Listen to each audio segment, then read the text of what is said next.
Stay with this story, because what begins as quiet pity inside a luxury skyscraper will end in a revelation powerful enough to collapse reputations, rewrite legacies, and expose how little the world truly understands about wealth. In downtown Chicago, where private equity firms, real estate empires, and high-net-worth portfolios operate behind tinted glass, Hawthorne Financial Plaza stood as a monument to money and control. This was a building where decisions shaped markets, where trust funds were protected, and where power never stooped to notice weakness. Every morning at 5:42 a.m., before trading floors buzzed and executive offices opened, Emily Carter arrived. She wore a janitor's uniform. She walked with a limp that drew silent judgment.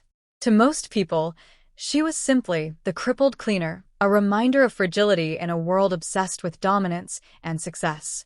But if you're watching this, understand this clearly. Nothing about Emily Carter was what it seemed. She cleaned offices where billion-dollar mergers were whispered about. She emptied trash cans filled with shredded contracts and estate documents. She listened without being heard, watched without being seen. And on the highest floor of that building worked Jonathan Reed, CEO of Reed Capital Holdings, a self-made billionaire whose name carried weight in asset management, commercial real estate, and financial governance. At 46, Jonathan believed discipline created wealth and emotions destroyed it. Until one morning, fate forced them into the same space. The elevator failed. The silence stretched. Emily steadied herself on her cart, her limp unmistakable. "I'm sorry," she said softly. Jonathan looked at her, and for the first time in years, something inside him shifted. What you don't know yet, and what makes this story worth staying for, is that this moment would unravel secrets involving hidden ownership, buried family fortunes, and a truth so devastating it would leave a billionaire questioning everything he believed about power, love, and legacy. And Emily? She already knew exactly how this would end. Jonathan Reed didn't think about the cleaner again that morning. At least, that's what he told himself. By noon, he had closed a seven-figure commercial real estate refinancing deal, reviewed quarterly reports from his wealth management division, and dismissed two senior analysts for failing to anticipate market volatility. Control restored. Focus intact. Yet when the executive floor grew quiet and the glass walls reflected his own image back at him, his thoughts drifted, uninvited, to the woman with the limp. Emily Carter. That evening, Jonathan stayed later than usual. Chicago's skyline glowed beneath him, a reminder of everything he owned and everything he had sacrificed to get there. As he stepped out of his office, he noticed movement near the corridor. Emily was there again. She moved carefully, methodically, wiping down a conference table where hours earlier his board had debated asset diversification strategies and long-term legacy planning. Her presence felt grounding. Out of place. Real. "You work late," Jonathan said, surprising himself. She paused, then nodded. "Someone has to." Her voice carried no bitterness, no self-pity, just truth. Jonathan noticed the way she avoided leaning too much on one side, the discipline it took to manage pain without drawing attention. Most people used weakness as currency. Emily treated hers like a private matter. "Does it hurt?" he asked, immediately regretting it. Emily met his eyes, steady, unreadable. "Some days." Then she returned to her work. That night, Jonathan couldn't sleep. For a man who controlled investment portfolios, corporate governance, and risk exposure, the uncertainty unsettled him. He didn't know where Emily lived, didn't know her story, didn't even know why he cared. Across the city, Emily sat alone in a modest apartment, removing her shoes with careful precision. She studied the city lights through her window, her expression thoughtful, almost heavy. She had not planned to cross paths with Jonathan Reed so soon. And if he ever discovered why she was really there, why she had chosen invisibility over power, it wouldn't just break his heart. It would test the very foundations of his empire. Stay with this story, because this is where quiet moments begin to change everything. Jonathan Reed prided himself on discipline. His mornings followed a precise structure: market reviews, executive briefings, risk assessments. Routine was how wealth was protected. how power stayed intact. Yet, without consciously deciding to, Jonathan began arriving earlier. At 5:40 a.m., he told himself it was productivity, a way to get ahead before the city woke up. But every morning, his eyes scanned the marble lobby before the elevators closed. Emily was always there, sometimes polishing the brass railings, sometimes organizing supplies. Always quiet, always composed. Their conversations were brief, almost accidental, small exchanges about the weather, the building, the city. Nothing personal, nothing dangerous. And yet, something about her unsettled him. She never asked questions about his work, never mentioned his status, never flattered him. For a man surrounded by people who wanted access to his capital, his network, his legacy, the absence of expectation felt strangely intimate. One morning, Jonathan brought coffee. 2 cups. "I wasn't sure how you'd take it," he said. Emily hesitated, then accepted it with a small nod. "Thank you." Their fingers brushed. Jonathan felt it, an unexpected warmth that lingered longer than it should have. From a distance, eyes were watching. A senior operations manager frowned. A security supervisor took mental notes. In a building fueled by hierarchy, familiarity between a billionaire CEO and a cleaner was not just unusual, it was dangerous. Emily sensed it too. That afternoon, she overheard whispers. Not about contracts, not about money, about her. "She's getting too comfortable," someone said. Emily lowered her head and kept working, her expression unreadable. She had lived with judgment long enough to recognize when the air began to shift. That night, Jonathan stood alone in his penthouse, staring at the city lights, wondering when exactly his carefully managed life had begun to feel hollow. Across town, Emily locked her apartment door and leaned against it, closing her eyes. She had sworn she would never let this happen. Because the closer Jonathan Reed came, the more dangerous the truth became. And when routines break in worlds built on control, consequences are never gentle. Stay with this story, because once power notices weakness, it never looks away. By the 4th week, the building had begun to whisper. Executives noticed Jonathan Reed lingering in common areas. Assistants exchanged glances when they saw him waiting for an elevator he never used to wait for. Security logs showed repeated early entries that didn't match his previous patterns. And every time Jonathan appeared, Emily Carter was nearby. The narrative wrote itself. "She's manipulating him," someone said. "Probably looking for a payout," another added. In a world governed by financial hierarchy and social rank, kindness was rarely interpreted as innocence. Emily felt it immediately. The way conversations stopped when she entered a room. The way her supervisor began assigning her to different floors. The way security guards watched her a second too long. One morning, as she wiped down the executive conference room, a woman stepped inside. Margaret Collins, head of corporate compliance. Impeccably dressed. Calculated smile. "You've been spending a lot of time on this floor," Margaret said casually. Emily met her gaze. "I go where I'm assigned." Margaret's eyes flicked briefly to Emily's limp. "This is a demanding environment. We like to protect our assets." Emily understood the warning. This wasn't about cleaning schedules. That evening, Jonathan noticed Emily wasn't there. The lobby felt wrong without her presence. Too loud, too polished, too empty. He asked security where she had been reassigned. No one answered directly. When he finally saw her days later, she was quieter, more distant. "I don't want to cause problems," Emily said when he asked. Jonathan frowned. "For who?" "For you." The words struck deeper than she intended. Jonathan had built his life avoiding emotional entanglements. Yet here was a woman with nothing to gain, at least nothing anyone could see, willing to disappear for his protection. Across the city, in a private office far removed from Hawthorne Plaza, a man reviewed a photograph of Emily Carter. His expression was not curiosity. It was concern. "Keep watching her," he said, "and make sure Reed never learns the truth.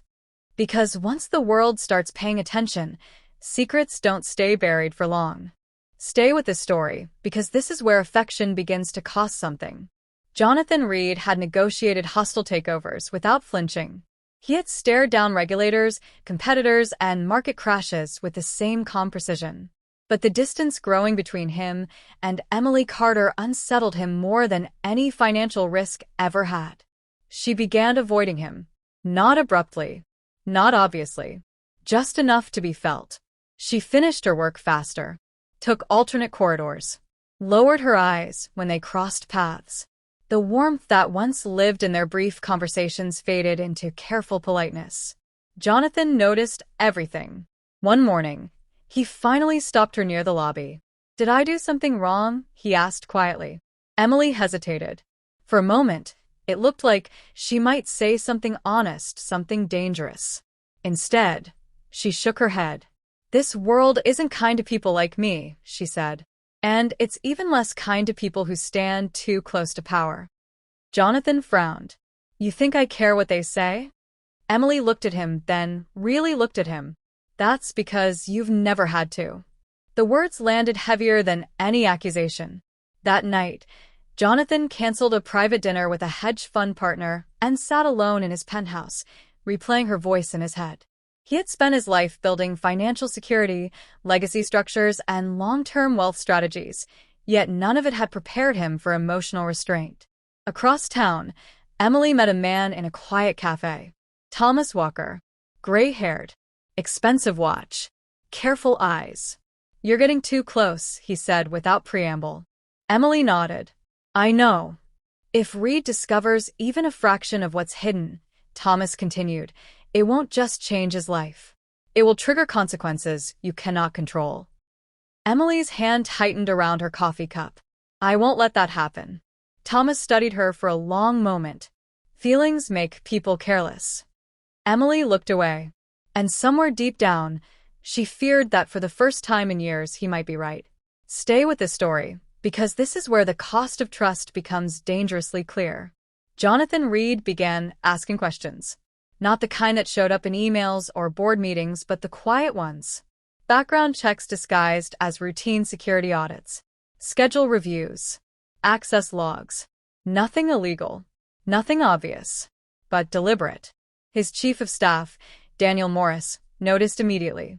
"You're digging into an employee who cleans floors," Daniel said carefully. "That's unusual." Jonathan didn't look up from the file. "I want to know who's in my building." Daniel hesitated. "There's nothing remarkable. Limited employment history. No family listed. Medical accommodation for mobility impairment." Jonathan's jaw tightened. The emptiness of the file bothered him more than anything. Meanwhile, Emily sensed the shift. She noticed unfamiliar faces in the lobby. Subtle changes in security posture. The way conversations paused when Jonathan entered a room she had just left. The net was tightening. One afternoon, Jonathan invited her to sit with him, just for a moment, on a bench outside the plaza. The city rushed past them, unaware. "I don't know much about you," he said. Emily's pulse quickened. "You don't need to." "I want to." She looked at him, conflicted. She could tell him something, anything, but the truth was a line she could not cross. So she stood up instead. "I should get back to work." Jonathan watched her walk away, her limp more pronounced when she was anxious. That night, Emily stood in her apartment, staring at a locked briefcase hidden beneath her bed. She didn't open it. She didn't need to. She already knew what it contained: documents tied to ownership structures, offshore holdings, and a legacy so vast it could destabilize the wrong hands. And if Jonathan Reed ever learned why her name didn't exist in public records, the fallout would be irreversible. Across the city, Thomas Walker received a call. "They're looking into her," a voice said. Thomas closed his eyes. "Then we're running out of time." Because when trust becomes a risk in a world built on money and power, exposure is never accidental. Stay with this story because what seems safe is about to shatter. Jonathan Reed had always believed in control. Markets, mergers, boardrooms. He had mastered all of it. But control didn't extend to emotions. Not the kind that lingered in hallways and brief exchanges with someone everyone else dismissed as invisible. Emily Carter was changing that. One morning, Jonathan entered the lobby earlier than usual. He spotted her at the far end, dusting the glass entrance doors. She froze briefly when she saw him, her posture rigid, as if preparing for judgment. "I brought your coffee," he said softly. Emily glanced up, startled.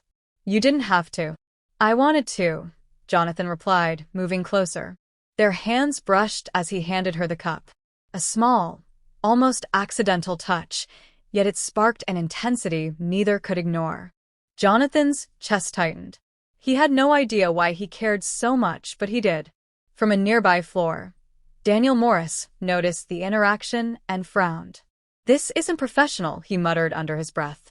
Emily sensed the shift, the scrutiny, the way the world seemed to lean in, waiting for something to break. She forced herself to step back. "I should finish my work," she said quietly. Jonathan watched her leave. The distance between them suddenly felt unbearable. Later that day, a private investigator appeared at Emily's apartment under the guise of a delivery man. She sensed the intrusion immediately and quietly slipped a folder containing her most sensitive documents into a hidden compartment. She couldn't let Jonathan see them. Not yet. Not until the world was ready for the truth. Because once the first cracks appeared in trust, power, and affection, nothing could be undone. And Emily knew the moment Jonathan Reed discovered even a fraction of her secret, his life, and the life he thought he controlled, would never be the same. Stay with this story, because now the first whispers of truth are surfacing, and they will change everything. Jonathan Reed had prided himself on reading people. Negotiating billion-dollar deals taught him to spot deception, to sense hidden motives. Yet with Emily Carter, every instinct failed him. It started with small things. A fleeting expression. A hint of knowledge about a board meeting she should have never heard of. A notebook casually left open with sketches of floor plans, not cleaning schedules, but layouts that suggested intimate awareness of spaces Jonathan assumed only executives accessed. He called Daniel into his office. "Does anything seem off about her?" Daniel hesitated. "She's thorough, yes."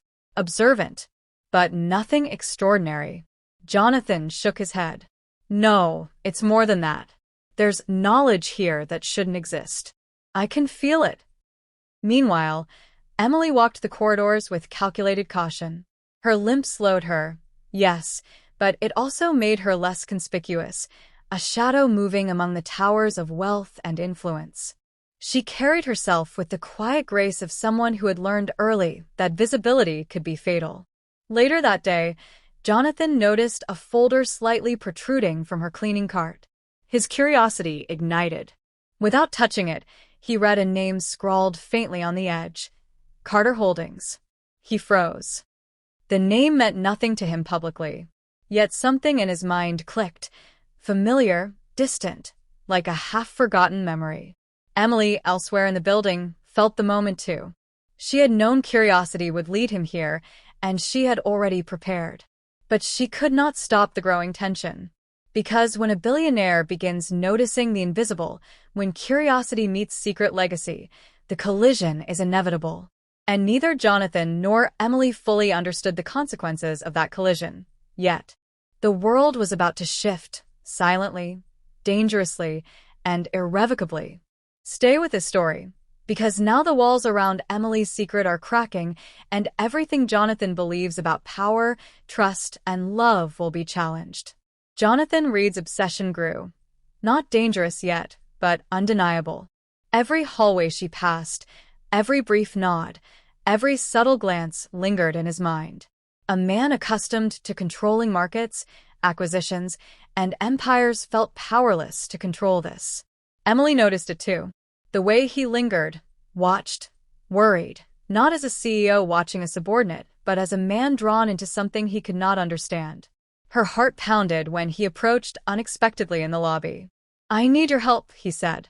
"There's something I don't understand, something about this building, about the schedules, about you." Emily's breath hitched, but she smiled faintly. "You don't want to know," she said softly. "Some truths aren't safe." Jonathan stepped closer. "I need to know. For once, I want to understand someone fully. And I want to understand you." Her hands shook slightly as she returned the coffee he had brought. A lie hovered in her mind, half-truths, deflections, carefully curated silences. She had survived years by controlling exposure, by hiding wealth, by hiding herself. Across town, Thomas Walker's phone buzzed. He had been tracking Jonathan's every move. "They're too close," Thomas said, voice low. "If he learns the wrong thing first, it could ruin everything." Emily's eyes flicked to the window. Chicago sprawled below, unaware. Every lighted tower, every glass pane, every whispered meeting was part of a web she had carefully navigated her whole life. Jonathan didn't see the tension, didn't understand the stakes. He only knew he wanted her truth. And for the first time, Emily wondered whether anyone could survive the collision of a secret empire and a billionaire's curiosity. Because when the wrong truth is revealed at the wrong time, love isn't the only thing at risk. Empires can fall. Stay with this story, because this is the moment everything changes, and the truth will leave you stunned. The day began like any other in Chicago, sunlight glinting off the glass towers, the streets humming with early traffic, the financial district alive with ambition and greed. But inside Hawthorne Financial Plaza, tension had reached a breaking point. Jonathan Reed stood in the executive floor lobby, watching Emily meticulously clean, the morning light catching the determination in her eyes. For months, he had tried to uncover her story, piece by piece. And now, he was certain, something about her wasn't just unusual. "Emily," he said firmly, "there's something you're not telling me. I need to know who you really are." Emily paused. She took a deep breath, steadying herself. Her limp had always hidden more than it revealed. Her quiet composure had masked strength and authority far beyond anyone's imagination. Slowly, she opened her small leather briefcase, and inside lay documents Jonathan had never expected to see: share certificates, trust fund papers, corporate filings. Names like Carter Holdings, Carter International, and Carter Legacy Foundation leapt from the pages. Jonathan's eyes widened. These belong to you?" Emily nodded. "I've been the hidden owner of the Carter Empire for years. I chose invisibility to protect it and to protect myself." The lobby seemed to still around them. Executives, security, and assistants who had dismissed her for months began to stare, realizing that the crippled cleaner was a billionaire heiress in her own right. Jonathan stepped back, disbelief mixing with awe. "All this time, I had no idea." Emily's voice softened. "Power and wealth aren't always what people see. Sometimes the most influential people are the ones who move in silence." In that moment, everything shifted. Jonathan understood that love, trust, and legacy were not about appearances. They were about courage, restraint, and timing. And for Emily Carter, the world finally knew her truth. Because even billionaires sometimes fall for someone they never expected.